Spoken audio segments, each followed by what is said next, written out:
ഇന്ന് ലോജിക് ചാറ്റിൽ investors invest ചെയ്യുന്നതിന് മുമ്പ് അറിഞ്ഞിരിക്കേണ്ട കുറച്ച് ബേസിക് റൂൾസ് ആണ് നമ്മൾ ഡിസ്കസ് ചെയ്യാൻ വേണ്ടി പോകുന്നത്. അതായത് ബിഗിനേഴ്സ് ഇൻവെസ്റ്റ്മെന്റ് സ്റ്റാർട്ട് ചെയ്യുന്നതിന് മുമ്പ് അറിഞ്ഞിരിക്കേണ്ട കുറച്ച് ബേസിക് ഇമ്പോർട്ടൻറ്റ് കാര്യങ്ങളായിരിക്കും ഇന്ന് ലോജിക് ചാറ്റിലൂടെ നമ്മൾ നിങ്ങളോട് ഡിസ്കസ് ചെയ്യാൻ വേണ്ടി പോകുന്നത്. അപ്പോൾ ഏതൊക്കെയാണ് ആ 4 ബേസിക് തം റൂൾസ് എന്നുള്ളത് നമുക്കിന്ന് ഡീറ്റെയിൽഡ് ആയിട്ട് തന്നെ ലോജിക് ചാറ്റിൽ നോക്കാം.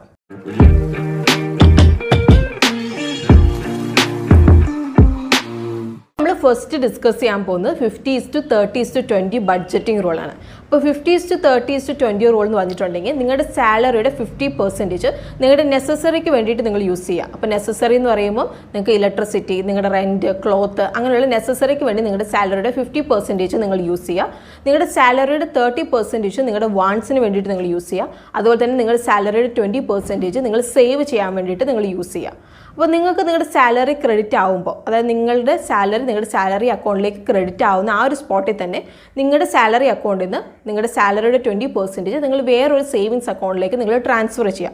അപ്പോൾ സാലറി ക്രെഡിറ്റ് ആവുന്ന ആ ഒരു സ്പോട്ടിൽ തന്നെ നിങ്ങൾ സേവിങ്സ് എന്നുള്ളൊരു പാർട്ട് കംപ്ലീറ്റ് ചെയ്യാൻ വേണ്ടിയിട്ട് നിങ്ങൾ ശ്രദ്ധിക്കണം. അല്ലെങ്കിൽ എല്ലാം കഴിഞ്ഞിട്ട് ലാസ്റ്റ് സേവ് ചെയ്യാം എന്ന് വിചാരിച്ചിട്ടുണ്ടെങ്കിൽ നിങ്ങൾക്ക് ഒരിക്കലും സേവ് ചെയ്യാൻ വേണ്ടിയിട്ട് സാധിക്കത്തില്ല. അതുകൊണ്ട് തന്നെ നിങ്ങളുടെ സാലറി ക്രെഡിറ്റ് ആവുന്ന ആ ഒരു സ്പോട്ടിൽ തന്നെ നിങ്ങളുടെ സാലറി അക്കൗണ്ടിൽ നിന്ന് നിങ്ങളുടെ സാലറിയുടെ 20% നിങ്ങൾ വേറൊരു സേവിങ്സ് അക്കൗണ്ടിലേക്ക് ട്രാൻസ്ഫർ ചെയ്യുക. ബാക്കിയുള്ള നിങ്ങളുടെ സാലറി 50:30 എന്നൊരു അലോക്കേഷനിൽ നിങ്ങൾക്ക് യൂസ് ചെയ്യാൻ വേണ്ടിയിട്ട് സാധിക്കുന്നതാണ്. അതുപോലെ തന്നെ ഇപ്പോൾ സപ്പോസ് നിങ്ങൾ 20,000 സാലറി വാങ്ങുന്ന ഒരു വ്യക്തിയാണ്, എല്ലാ വർഷവും നിങ്ങൾക്ക് ഒരു 10% വെച്ച് സാലറി ഇൻക്രിമെൻറ്റ് കിട്ടുന്ന ഒരു വ്യക്തിയും കൂടിയാണ് നിങ്ങളെങ്കിൽ നിങ്ങൾക്ക് ആ കിട്ടുന്ന ഇൻക്രിമെൻറ്റിൽ നിങ്ങൾ എങ്ങനെ 50:30:20 റൂൾ അപ്ലൈ ചെയ്യണം എന്നുള്ളത് നമുക്ക് നോക്കാം. അപ്പോൾ നിങ്ങളിപ്പോൾ 20,000 രൂപ സാലറി വാങ്ങുന്നൊരു വ്യക്തി എല്ലാ വർഷവും 10% ഇൻക്രിമെൻറ്റ് എന്ന് വെച്ചിട്ടുണ്ടെങ്കിൽ 2,000 രൂപ വെച്ച് എല്ലാ വർഷവും നിങ്ങൾക്ക് ഇൻക്രിമെൻറ്റ് വരുന്നുണ്ട്. അപ്പോൾ നിങ്ങളുടെ ഇൻക്രിമെൻറ്റ് എമൗണ്ട് ആ 2,000 രൂപയുടെ മുകളിൽ 50:30:20 റൂൾ നിങ്ങൾ റിവേഴ്സ് ഓർഡറിലാണ് നിങ്ങൾ അപ്ലൈ ചെയ്യേണ്ടത്. അതായത് നിങ്ങൾക്കിപ്പോൾ 2,000 രൂപ കിട്ടുന്നതിൽ 50% നിങ്ങൾ സേവ് ചെയ്യാനാണ് നിങ്ങൾ മാറ്റി വെക്കേണ്ടത്, 30% നിങ്ങളുടെ വാണ്ട്സിന് വേണ്ടിയിട്ടാണ് മാറ്റി വെക്കേണ്ടത്, അതുപോലെ തന്നെ 20% നിങ്ങളുടെ നെസസറിക്ക് വേണ്ടിയിട്ടാണ് മാറ്റി വെക്കുന്നത്. അപ്പോൾ നിങ്ങൾക്കൊരു ഇൻക്രിമെൻറ്റ് ഉണ്ടാകുമ്പോൾ ആ ഒരു ഇൻക്രിമെൻറ്റ് മേജർ പോർഷൻ നിങ്ങൾ സേവ് ചെയ്യാൻ വേണ്ടിയിട്ടാണ് ശ്രദ്ധിക്കേണ്ടത്. കാരണം നിങ്ങളുടെ നെസസറി എന്നൊക്കെ പറയുന്നത് എല്ലാ മാസം നിങ്ങൾക്ക് ഒരു ഫിക്സഡ് ആയിട്ടുള്ളൊരു എമൗണ്ട് ആയിരിക്കും ഉണ്ടാവുക. അപ്പോൾ അത് എല്ലാ വർഷവും അതിനൊരു ഇൻക്രിമെൻറ്റ് വരാനുള്ള പോസിബിലിറ്റി ഇല്ല.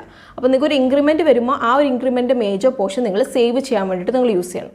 അപ്പോൾ നിങ്ങൾ ഈ 50:30:20 റൂള് നിങ്ങൾ യൂസ് ചെയ്യുകയാണെങ്കിൽ നിങ്ങൾക്ക് കൺസിസ്റ്റൻ്റ് ആയിട്ട് സേവ് ചെയ്യാനും നിങ്ങളുടെ സാലറി അലോക്കേഷൻ പ്രോപ്പറായിട്ട് നടത്താനും നിങ്ങളെ ഹെൽപ്പ് ചെയ്യും. അപ്പോൾ നിങ്ങളൊരു ബിഗിനർ ആണെങ്കിൽ തീർച്ചയായിട്ടും നിങ്ങൾ 50:30:20 ബഡ്ജറ്റിംഗ് റൂള് ഫോളോ ചെയ്ത് മുന്നോട്ടേക്ക് പോകാൻ വേണ്ടിയിട്ട് ശ്രദ്ധിക്കുക. അങ്ങനെ ഒരു എമൗണ്ട് സേവ് ചെയ്യാനും സേവ് ചെയ്യുന്ന എമൗണ്ട് ഇൻവെസ്റ്റ് ചെയ്യാൻ വേണ്ടിയിട്ട് നിങ്ങൾ ശ്രദ്ധിക്കുക. ഡിസ്കസ് ചെയ്യാൻ പോകുന്നത് റൂൾ ഓഫ് 72. അപ്പോൾ എന്താണ് റൂൾ ഓഫ് 72 എന്നുള്ളത് നോക്കാം. അതായത് നിങ്ങളുടെ ഇൻവെസ്റ്റ് ചെയ്ത എമൗണ്ട് എത്ര വർഷം കൊണ്ട് നിങ്ങൾക്ക് ഡബിൾ ആക്കാൻ സാധിക്കും എന്ന് നിങ്ങൾ മനസ്സിലാക്കി തരുന്ന ഒരു റൂളാണ് റൂൾ ഓഫ് 72 എന്ന് പറയുന്നത്. അപ്പോൾ റൂൾ ഓഫ് 72ൻ്റെ ഫോർമുലയും നമുക്ക് സ്റ്റാർട്ട് ചെയ്യാം. അപ്പോൾ റൂൾ ഓഫ് 72ൻ്റെ ഫോർമുല വരുന്ന ഇതാണ്: T = 72/6.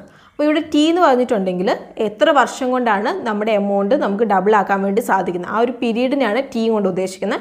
6 എന്ന് പറഞ്ഞാൽ റേറ്റ് ഓഫ് ഇൻട്രസ്റ്റ് ആണ്. അതായത് നമ്മൾ ഇൻവെസ്റ്റ് ചെയ്യുന്ന ഇൻവെസ്റ്റ്മെൻറ്റ് സ്കീമിൻ്റെയോ അല്ലെങ്കിൽ സേവിങ്സ് സ്കീമിൻ്റെയോ ഇൻട്രസ്റ്റ് റേറ്റ് ആണ് 6 കൊണ്ട് ഉദ്ദേശിക്കുന്നത്.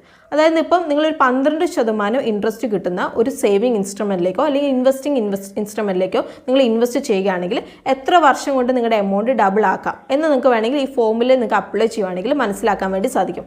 അപ്പോൾ T = 72/12. റേറ്റ് ഓഫ് ഇൻട്രസ്റ്റ് 12 ആണെങ്കിൽ 72/12. അപ്പോൾ നിങ്ങൾക്ക് T കിട്ടും 6 ഇയേഴ്സ്. നിങ്ങൾക്ക് ഇവിടെ മനസ്സിലാക്കാൻ സാധിക്കും 6 ഇയേഴ്സ് കൊണ്ട് എൻ്റെ എമൗണ്ട് നമുക്ക് ഡബിൾ ആക്കാൻ വേണ്ടിയിട്ട് സാധിക്കും. അതുപോലെ തന്നെ നിങ്ങൾക്ക് റൂൾ ഓഫ് 72 നിങ്ങൾക്ക് തിരിച്ചിട്ടിട്ട് നിങ്ങൾക്ക് യൂസ് ചെയ്യാൻ വേണ്ടി സാധിക്കും. അതായത് എത്ര റേറ്റ് ഓഫ് ഇൻട്രസ്റ്റ് കിട്ടുന്ന ഒരു ഇൻവെസ്റ്റിംഗ് ഇൻസ്ട്രുമെൻറ്റിലേക്ക് ഇട്ടാലാണ് എൻ്റെ എമൗണ്ട് ഇത്ര വർഷം കൊണ്ട് ഡബിൾ ആക്കാൻ വേണ്ടി സാധിക്കുക. സപ്പോസ് നിങ്ങൾക്ക് 10 വർഷം കൊണ്ട് നിങ്ങളുടെ എമൗണ്ട് നിങ്ങൾക്ക് ഡബിൾ ആക്കണം. അങ്ങനെയാണെങ്കിൽ എത്ര റേറ്റ് ഓഫ് ഇൻട്രസ്റ്റ് കിട്ടുന്ന ഒരു സേവിങ് ഇൻസ്ട്രുമെൻറ്റിലേക്ക് നിങ്ങൾ ഇൻവെസ്റ്റ് ചെയ്യണം എന്നുള്ളത് നിങ്ങൾക്ക് കണ്ടുപിടിക്കാൻ വേണ്ടി സാധിക്കും. അപ്പോൾ R = 72/10 ചെയ്യുമ്പോൾ നിങ്ങൾക്ക് 7.2% കിട്ടും. അപ്പോൾ 7.2% ഇൻട്രസ്റ്റ് റേറ്റ് കിട്ടുന്ന ഒരു സേവിങ് ഇൻസ്ട്രുമെൻറ്റിലേക്ക് നിങ്ങൾ ഇൻവെസ്റ്റ് ചെയ്യുകയാണെങ്കിൽ 10 വർഷം കൊണ്ട് നിങ്ങളുടെ എമൗണ്ട് നിങ്ങൾക്ക് ഡബിൾ ആക്കി എടുക്കാൻ സാധിക്കും എന്നുള്ളത് നിങ്ങൾക്ക് മനസ്സിലാവുന്നുണ്ട്. അപ്പോൾ റൂൾ ഓഫ് 72ൽ ഫോർമുല നിങ്ങൾക്ക് യൂസ് ചെയ്യുകയാണെങ്കിൽ എത്ര വർഷം കൊണ്ട് നിങ്ങളുടെ എമൗണ്ട് നിങ്ങൾക്ക് ഡബിൾ ആക്കി എടുക്കാൻ സാധിക്കും, അതുപോലെ തന്നെ ഇത്ര ഇൻട്രസ്റ്റ് റേറ്റുള്ള സേവിങ് ഇൻസ്ട്രുമെൻറ്റിലേക്ക് ഇട്ടിട്ടുണ്ടെങ്കിൽ എത്ര വർഷം കൊണ്ട് നിങ്ങളുടെ എമൗണ്ട് ഡബിൾ ആക്കി എടുക്കാൻ വേണ്ടി സാധിക്കും, അതുപോലെ തന്നെ ഇത്ര വർഷം കൊണ്ട് എത്ര ഇൻട്രസ്റ്റ് ഉള്ള ഒരു സേവിങ് ഇൻസ്ട്രുമെൻറ്റിലേക്ക് ഇൻവെസ്റ്റ് ചെയ്താൽ എൻ്റെ എമൗണ്ട് ഡബിൾ ആക്കി എടുക്കാൻ സാധിക്കും എന്നുള്ളത് നിങ്ങൾക്ക് മനസ്സിലാക്കാൻ വേണ്ടി. ഇനി നമ്മൾ തേർഡ് ഡിസ്കസ് ചെയ്യാൻ വേണ്ടി പോകുന്ന അസറ്റ് അലോക്കേഷൻ റൂളാണ്. അപ്പോൾ അസറ്റ് അലോക്കേഷൻ റൂളിനെ പറ്റിയിട്ട് നമുക്ക് നോക്കാം. അപ്പോൾ നമുക്ക് അറിയാവുന്ന ഒരു കാര്യമാണ് വെൽത്ത് ക്രിയേഷൻ എന്ന് പറഞ്ഞിട്ടുണ്ടെങ്കിൽ ലോങ് ടേം പ്രോസസ്സാണ്. അപ്പോൾ ലോങ് ടേം പ്രോസസ്സിലേക്ക് നമ്മൾ പ്ലാൻ ചെയ്ത് കൺസിസ്റ്റൻ്റ് ആയിട്ട് നമ്മൾ ഇൻവെസ്റ്റ് ചെയ്താൽ മാത്രമേ നമുക്കൊരു വെൽത്ത് നമുക്ക് ക്രിയേറ്റ് ചെയ്തെടുക്കാൻ വേണ്ടി സാധിക്കത്തുള്ളൂ.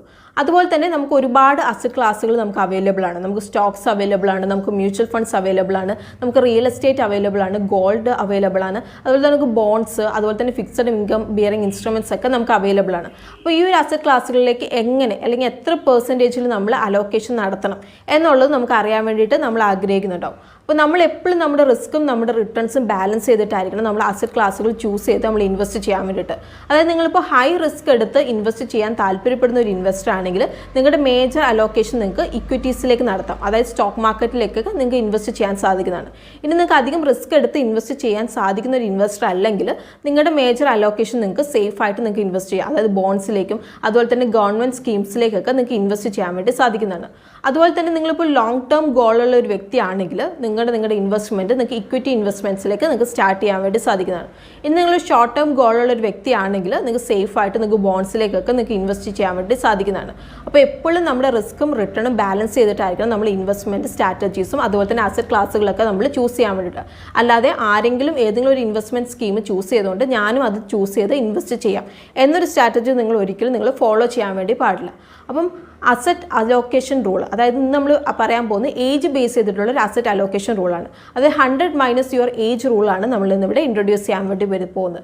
അപ്പോൾ ഈ റൂളിൽ പറഞ്ഞു വെച്ചിട്ടുണ്ടെങ്കിൽ 100 മൈനസ് യുവർ ഏജ്, അതായത് 100 മൈനസ് നിങ്ങളുടെ കറണ്ട് ഏജ് എത്രയാണോ അത് നിങ്ങൾ മൈനസ് ചെയ്തിട്ട് നിങ്ങൾക്ക് കിട്ടുന്ന ഒരു എമൗണ്ട്, അത്രയും പെർസെൻറ്റേജ് നിങ്ങൾക്ക് ഇക്വിറ്റീസിലേക്ക് നിങ്ങൾക്ക് അലോക്കേഷൻ നടത്താൻ വേണ്ടി സാധിക്കും.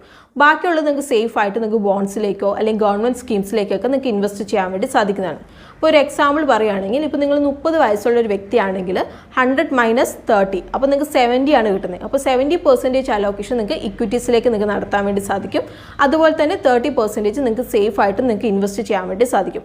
ഇനി സപ്പോസ് നിങ്ങളൊരു 60 വയസ്സുള്ള ഒരു വ്യക്തിയാണെങ്കിൽ 100 മൈനസ് 60, അപ്പോൾ 40% മാത്രമേ നിങ്ങൾക്ക് ഇക്വിറ്റീസിലേക്ക് നിങ്ങൾക്ക് ഇൻവെസ്റ്റ്മെൻറ്റ് ചെയ്യാൻ വേണ്ടി സാധിക്കത്തുള്ളൂ. ബാക്കി 60% നിങ്ങൾ സേഫ് ആയിട്ട് നിങ്ങൾ ഇൻവെസ്റ്റ് ചെയ്യണം. അപ്പോൾ നിങ്ങൾക്ക് ഇവിടുന്ന് മനസ്സിലായിട്ടുണ്ടാവും നമ്മുടെ ഏജ് കൂടുന്നതനുസരിച്ച് നമ്മുടെ ഇക്വിറ്റി അലോക്കേഷൻ കുറയുകയും അതുപോലെ തന്നെ സേഫ് ഇൻവെസ്റ്റിംഗ് ഓപ്ഷനിലേക്കുള്ള നമ്മുടെ അലോക്കേഷൻ നമ്മൾ കൂടുകയും ചെയ്യും. ഇനിയിപ്പോൾ നിങ്ങൾ യങ്ങായിട്ടുള്ളൊരു വ്യക്തിയാണെങ്കിൽ നിങ്ങളുടെ ഇക്വിറ്റി അലോക്കേഷൻ കൂടുകയും അതുപോലെ തന്നെ സേഫ് ഇൻവെസ്റ്റിംഗ് അലോക്കേഷൻ കുറയുകയും ചെയ്യും. അപ്പോൾ നമ്മുടെ ഏജ് അനുസരിച്ച് നമ്മുടെ റിസ്ക് നമ്മൾ ബാലൻസ് ചെയ്തിട്ട് ഇൻവെസ്റ്റ് ചെയ്യാൻ വേണ്ടി നമ്മൾ ഹെൽപ്പ് ചെയ്യുന്ന റൂളാണ് 100 മൈനസ് യുവർ ഏജ് റൂൾ. അപ്പോൾ ഈ ഒരു റൂൾ യൂസ് ചെയ്തിട്ട് നിങ്ങൾക്ക് അസറ്റ് ക്ലാസ്സുകൾ നിങ്ങൾക്ക് ചൂസ് ചെയ്യാൻ സാധിക്കുന്നതാണ്.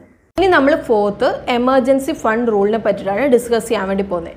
അപ്പോൾ എമർജൻസി ഫണ്ട് എന്ന് പറഞ്ഞിട്ടുണ്ടെങ്കിൽ നമുക്കൊരു എമർജൻസി സിറ്റുവേഷൻ വരുമ്പോൾ നമ്മൾ യൂസ് ചെയ്യാൻ വേണ്ടി നമ്മൾ മാറ്റി വെക്കുന്ന ഒരു എമൗണ്ടിനാണ് നമ്മൾ എമർജൻസി ഫണ്ട് എന്ന് പറയുന്നത്. അപ്പോൾ എമർജൻസി എന്തും ആവാം, ചിലപ്പോൾ ഒരു മെഡിക്കൽ എമർജൻസി ആവാം, അല്ലെങ്കിൽ ഒരു അൺഎംപ്ലോയ്മെൻ്റ് ആവാം, അങ്ങനെ എന്തും ആകാം. അപ്പോൾ എമർജൻസി ഫണ്ടിലേക്ക് 3 മുതൽ 6 മാസം വരെയുള്ള നിങ്ങളുടെ സാലറി ആയിരിക്കണം നിങ്ങൾ എമർജൻസി ഫണ്ടിലേക്ക് നിങ്ങൾ മാറ്റി വെക്കുന്നത്.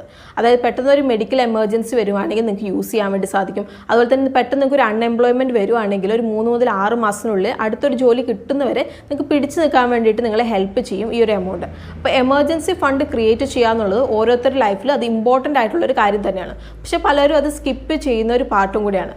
അപ്പോൾ എമർജൻസി റൂൾ എന്താണെന്നുള്ളത് നിങ്ങൾക്ക് മനസ്സിലായിട്ടെന്ന് വിചാരിക്കുന്നു. അപ്പോൾ നിങ്ങളുടെ സാലറിയുടെ 3 to 6 months നിങ്ങൾ എമർജൻസി ഫണ്ടായിട്ട് നിങ്ങൾ മാറ്റി വെക്കാൻ വേണ്ടിയിട്ട് ശ്രദ്ധിക്കണം. അപ്പോൾ എന്താണ് എമർജൻസി ഫണ്ട് എന്നതിനെപ്പറ്റി കൂടുതൽ അറിയാൻ നിങ്ങൾക്ക് താല്പര്യം ഉണ്ടെങ്കിൽ അത് നിങ്ങൾ കമൻറ്റ് ബോക്സിൽ നിങ്ങൾ മെൻഷൻ ചെയ്യുക. അതിനെപ്പറ്റി ഡീറ്റെയിൽഡ് ഒരു സെപ്പറേറ്റ് വീഡിയോ നമ്മൾ അപ്ലോഡ് ചെയ്യുന്നതായിരിക്കും. അപ്പോൾ എന്താണ് എമർജൻസി ഫണ്ട്, എങ്ങനെ ഒരു എമർജൻസി ഫണ്ട് നമുക്ക് ക്രിയേറ്റ് ചെയ്യാൻ സാധിക്കും, അങ്ങനെ ക്രിയേറ്റ് ചെയ്യുന്ന എമർജൻസി ഫണ്ട് എവിടെയാണ് നമ്മൾ ഇൻവെസ്റ്റ് ചെയ്യുന്നത് എന്നെപ്പറ്റിയൊക്കെ നമ്മൾ ഡീറ്റെയിൽഡ് ആയിട്ട് കവർ ചെയ്യുന്നതായിരിക്കും. അപ്പോൾ നമ്മൾ ഇന്നിവിടെ കവർ ചെയ്ത് 4 റൂൾസാണ്. അപ്പോൾ നമ്മൾ ഫസ്റ്റ് ഡിസ്കസ് ചെയ്ത് 50:30:20 ബഡ്ജറ്റിംഗ് റൂളാണ്. അപ്പോൾ ഈ റൂൾ ഫോളോ ചെയ്യുകയാണെങ്കിൽ നിങ്ങളുടെ സാലറി നിങ്ങൾക്ക് കറക്റ്റായിട്ട് നിങ്ങൾക്ക് അലോക്കേറ്റ് ചെയ്യാൻ വേണ്ടി സാധിക്കും. അതുപോലെ തന്നെ നിങ്ങളുടെ സാലറിയിൽ നിന്നൊരു പെർസെൻറ്റേജ് നിങ്ങൾക്ക് സേവ് ചെയ്യാൻ വേണ്ടിയിട്ട് സാധിക്കും. അതും കൺസിസ്റ്റൻ്റ് ആയിട്ട് നിങ്ങൾക്ക് സേവ് ചെയ്യാൻ വേണ്ടിയിട്ട് സാധിക്കും. പിന്നീട് നമ്മൾ ഇൻട്രൊഡ്യൂസ് ചെയ്ത റൂൾ ഓഫ് 72 ആണ്. അപ്പോൾ റൂൾ ഓഫ് 72 ഫോമിൽ നിങ്ങൾ അപ്ലൈ ചെയ്യുകയാണെങ്കിൽ നിങ്ങളുടെ ഇൻവെസ്റ്റ്മെൻറ്റ് എമൗണ്ട് എത്ര വർഷം കൊണ്ട് ഡബിൾ ആക്കാൻ സാധിക്കും എന്നുള്ളത് നിങ്ങൾക്ക് മനസ്സിലാക്കാൻ വേണ്ടി സാധിക്കും. പിന്നീട് നമ്മൾ അലോക്കേഷൻ റൂളിനെ പറ്റിയിട്ടാണ് ഡിസ്കസ് ചെയ്തത്. അതായത് 100 minus your age rule apply ചെയ്യുകയാണെങ്കിൽ എങ്ങനെ അസറ്റ് ക്ലാസ്സുകൾ ചൂസ് ചെയ്യേണ്ടത് എന്നതിനെ പറ്റിയുള്ള ഒരു ഐഡിയ നിങ്ങൾക്ക് കിട്ടും. ലാസ്റ്റ് നമ്മൾ ഡിസ്കസ് ചെയ്ത് എമർജൻസി ഫണ്ട് റൂളാണ്. അപ്പോൾ എമർജൻസി ഫണ്ടിനെ പറ്റിയിട്ടുള്ളത് നിങ്ങൾക്ക് മനസ്സിലായിട്ടുണ്ടാവും. അപ്പോൾ നമ്മളിന്ന് ഡിസ്കസ് ചെയ്ത് 4 തമ്പ് റൂൾസും നിങ്ങൾക്ക് യൂസ്ഫുൾ ആയിട്ടുണ്ടെന്നാണ് വിചാരിക്കുന്നത്. അപ്പോൾ നിങ്ങളൊരു ബിഗിനർ ആണെങ്കിൽ, അതായത് ഇൻവെസ്റ്റ്മെൻറ്റിലേക്കൊക്കെ നിങ്ങളൊരു ബിഗിനർ ആണെങ്കിൽ ഈ 4 റൂൾസും നിങ്ങൾക്ക് തീർച്ചയായിട്ടും നിങ്ങൾക്ക് യൂസ്ഫുൾ ആയിട്ടുണ്ടാവും. അപ്പോൾ നമ്മളിന്ന് ഡിസ്കസ് ചെയ്ത കാര്യങ്ങളൊക്കെ നിങ്ങൾക്ക് യൂസ്ഫുൾ ആയിട്ടുണ്ടെങ്കിൽ നമ്മുടെ വീഡിയോ ലൈക്ക് ചെയ്യാൻ വേണ്ടിയിട്ട് നിങ്ങൾ ശ്രദ്ധിക്കണം. അതുപോലെ തന്നെ നമ്മുടെ ചാനലിലെ കണ്ടന്റ് നിങ്ങൾക്ക് ഇഷ്ടമാവുന്നുണ്ടെങ്കിൽ നമ്മുടെ ചാനൽ സബ്സ്ക്രൈബ് ചെയ്യാൻ വേണ്ടിയിട്ടും നിങ്ങൾ ശ്രദ്ധിക്കണം.